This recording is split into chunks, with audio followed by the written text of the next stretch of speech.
Welcome to TVS talks YouTube channel. अगर हमारे इस चैनल पे आप नए हैं तो इस चैनल को सब्सक्राइब करें और वीडियोस पे लाइक्स और कमेंट्स करें। अनुपमा सीरियल के आज के गुरुवार वाले एपिसोड में दिखाया जाएगा कि मेघा ये रोते हुए अनुपमा के सामने ये कबूल करती है कि मैंने अपनी बेटी के साथ बहुत बुरा किया। मेरी प्रिया को मैंने धोखा दिया और बहुत गलत किया मैंने उसके साथ। मैंने मेरी बेटी को कभी ढूंढा ही नहीं। एक माँ होकर मैं ऐसा कैसे कर सकती हूँ। बेचारी मेरी बेटी ये सोच रही होगी कि शायद मेरे माँ बाप मुझे ढूंढ रहे होंगे, लेकिन मैंने तो उसे ढूंढने की कोशिश ही नहीं की। कैसी माँ हूँ मैं, एक माँ कहलाने के लायक ही नहीं हूँ मैं। ये बोलकर मेघा अपने आप को दोष देते हुए नजर आती है और बहुत रोती है। फिर अनुपमा मेघा को समझाते हुए कहती है कि आप अभी प्रिया को ढूंढने की कोशिश कीजिए, हम भी आपकी हेल्प करेंगे उसे ढूंढने में। और आप चाहें तो मेरी आद्या को दूसरी बेटी मान सकती है, पर उसकी माँ नहीं, क्योंकि उसकी असली माँ मैं हूँ और हमेशा मैं ही रहूँगी। फिर अनुपमा मेघा को शुक्रिया करते हुए कहती है कि धन्यवाद आपका कि आपने मेरी बेटी को इतने दिनों तक रखा और संभाला। वो तो उसकी किस्मत अच्छी थी कि वो आप लोगों के साथ सेफ थी, लेकिन अब आपकी प्रिया पता नहीं कहाँ होगी। ये दुनिया कैसी है आपको पता है ना, इसलिए आप उसको जल्द से जल्द ढूंढिए। फिर मेघा रोते हुए अनुपमा से माफ़ी मांगती है और कहती है कि मुझे माफ़ कर दीजिए, मैं आप सबकी गुनहगार हूँ। फिर अनुपमा मेघा को बोलती है कि माँओं के बीच कोई सॉरी कोई माफ़ी नहीं होती, इसलिए आप माफ़ी मत मांगिए। फिर अनुपमा आध्या की फ़ोटो मेघा को देती है और बोलती है कि ये मेरी आध्या की फ़ोटो है, आप इसे रखिए और हम प्रिया की फ़ोटो रखते हैं ताकि हम उसे ज़रूर ढूंढ सकें। फिर अनुज भी ये बोलता है कि कोई बात नहीं मेघा जी, आपको अपनी गलती का प्रायश्चित है, हमारे लिए उतना ही बहुत है। आपको जब भी हमारी आद्या से मिलने की इच्छा हो आप आ सकते हैं, हमें इसमें कोई एतराज़ नहीं है। फिर वहाँ दूसरी तरफ शाह हाउस में बा चिंतित होकर सबसे ये बोलती है कि कोई तो वनराज को फ़ोन लगाओ, मुझे बात करनी है उससे। फिर टीटू ये बोलता है कि बा हम फ़ोन लगा रहे हैं पर फ़ोन तो लग ही नहीं रहा है। फिर बा टीटू से ये कहती है कि मैं कुछ नहीं जानती, मुझे सिर्फ वनराज से बात करनी है और पता करना है कि वो कैसा है और कहाँ पर है। फिर बा टीटू को ये बोलती है कि एक काम कर, तो उसके ऑफिस वालों को फ़ोन कर और पूछ कि वो किसके साथ गया है और कहाँ पर है। फिर टीटू ये बोलता है कि ठीक है मैं लगाता हूँ फ़ोन, आप चिंता मत कीजिए।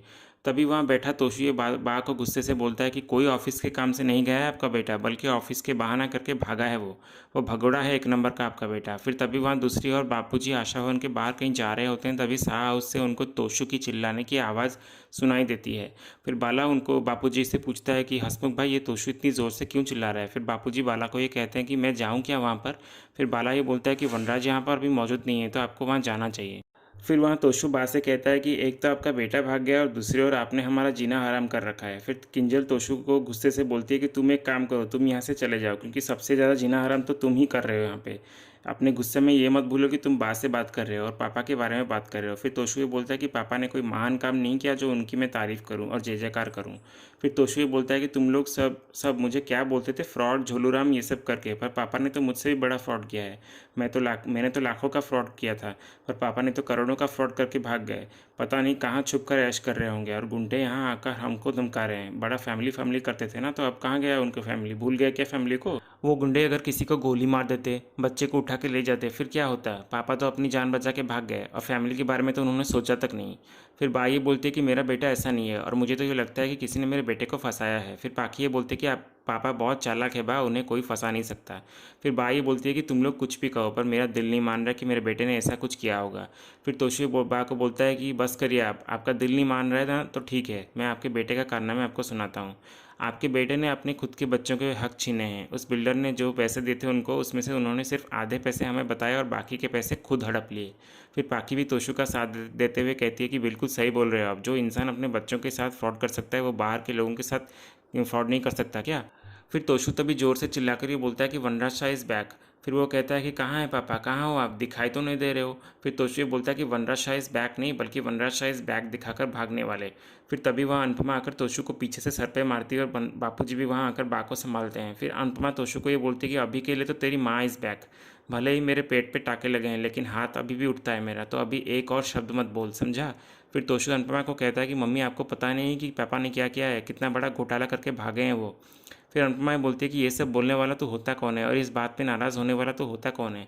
बा टीटू मीनू किंजल और बाकी के लोग गुस्सा करे तो समझ में आता है, लेकिन तू सबसे बड़ा धोखेबाज, तुझे क्या हक है ये सब बोलने का, तू अपनी करतूत भूल गया क्या। फिर तोशु ये बोलता है कि मैं तो भूल ही गया था कि बच्चों की गलती हो तो माँ बाप उनको सजा देते हैं, पर अगर माँ बाप कोई गलती करे तो उन्हें कोई कुछ नहीं कहता, कोई कुछ नहीं बोलता। और जब बच्चे गलती करते हैं तो माँ बाप ये बोलते हैं कि ऐसी औलाद होने से अच्छा कोई औलाद ना हो। इसलिए आज मैं ये बोलता हूँ कि ऐसे माँ बाप होने से अच्छा मैं अनाथ ही रहूँ।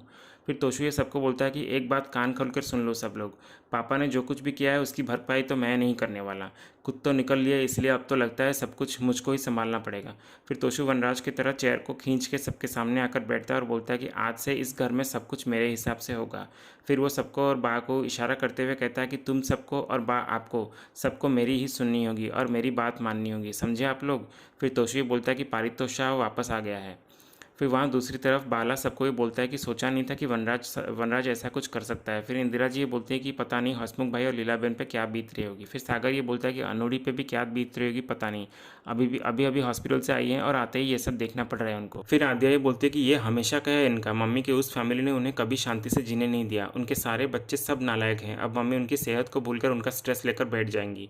फिर इसी बीच बा अनुपमा को ये बोलती है कि मुझे बहुत डर लग रहा है, कहीं मेरा बेटा कोई मुसीबत में ना हो। फिर अनुपमा बा को समझाते हुए कहती है कि आप इस घर की बड़ी हैं और आप ही को सब कुछ संभालना है। ये तोशु तो पहले से ही पागल था और अब और भी पागल हो गया है। ये एक माँ की परीक्षा है और मैं जानती हूँ कि मेरी बा इस परीक्षा में फेल नहीं हो सकती, इसलिए हिम्मत नहीं हारनी है आपको बा, इसलिए अभी आप जाकर आराम कीजिए। फिर अनुपमा बापूजी को ये बोलती है कि बापूजी आप फिलहाल अभी बा के पास ही रहिए। फिर अनुपमा टीटू, किंजल, मीनू और डिम्पी से ये कहती है कि तुम लोग चाहे कुछ भी हो जाए उस तोशु को अपनी मनमानी मत करने देना। तुम सबके साथ अगर एक साथ खड़े हो जाओगे ना तो वो तोशु कुछ भी नहीं कर पाएगा। और याद रखना तुम लोगों को हालात से लड़ना है, एक दूसरे से नहीं, इसलिए साथ रहो और मैं भी तुम्हारे साथ हूँ।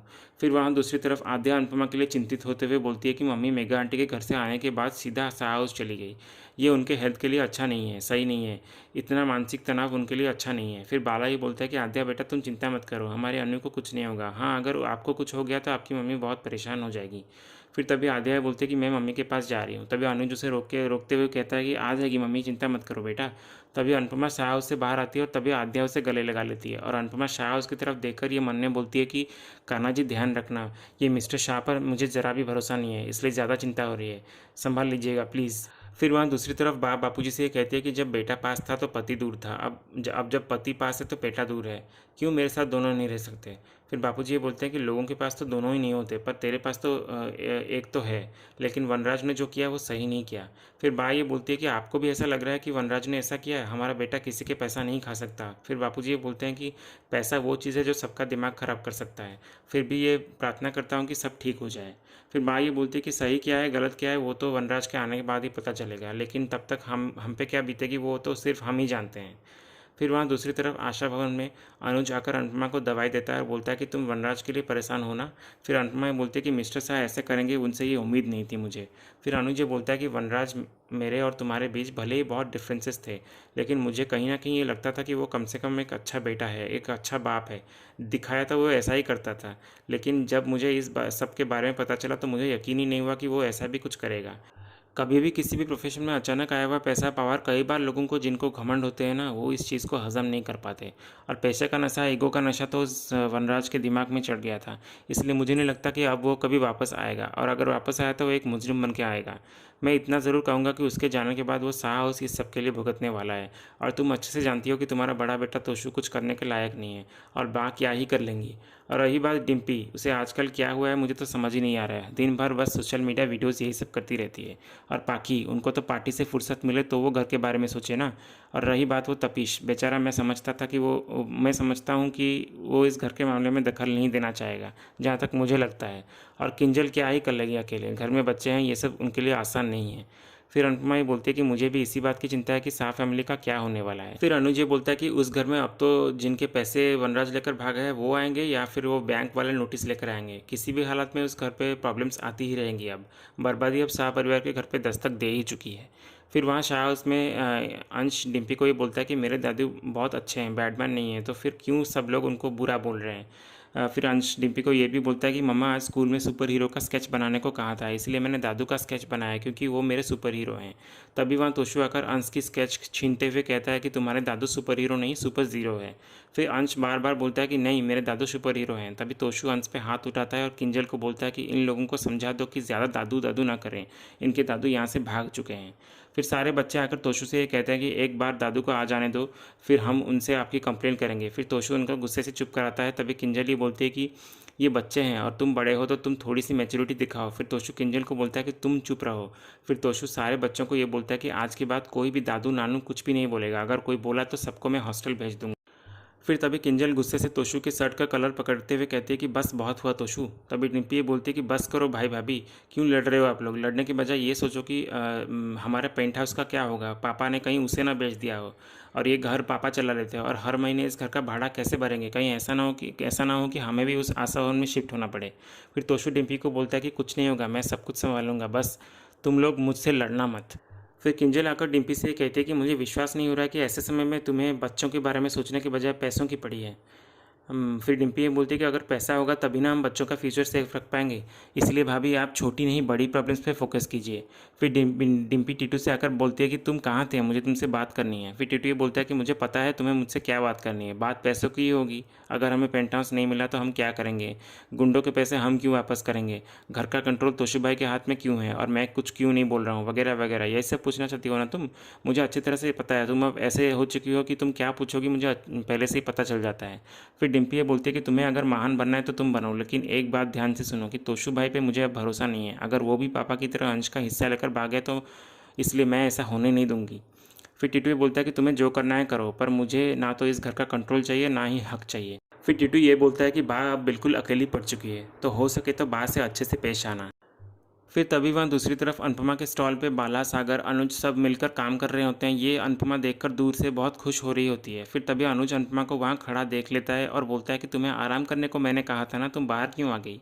फिर अनुपमा ये बोलती है कि आराम करते करते मैं थक गई थी, इसलिए सोचा कि यहाँ आऊँगी तो इतने प्यारे प्यारे लोगों को देखकर मन खुश हो जाएगा। फिर आध्या आकर अनुपमा को बोलती है कि मम्मी सागर भैया ने बोला है कि वो मुझे पढ़ाएंगे और मैं अब स्कूल जाऊँगी। फिर ये सुनकर अनुपमा बहुत खुश हो जाती है। इसी के साथ आज का ये एपिसोड ख़त्म होता है। ये था अनुपमा के आज के गुरुवार वाले एपिसोड का अपडेट। ऐसे ही और अपडेट जानने के लिए हमारे चैनल से जुड़े रहिए। मिलते हैं नेक्स्ट एपिसोड के साथ। धन्यवाद।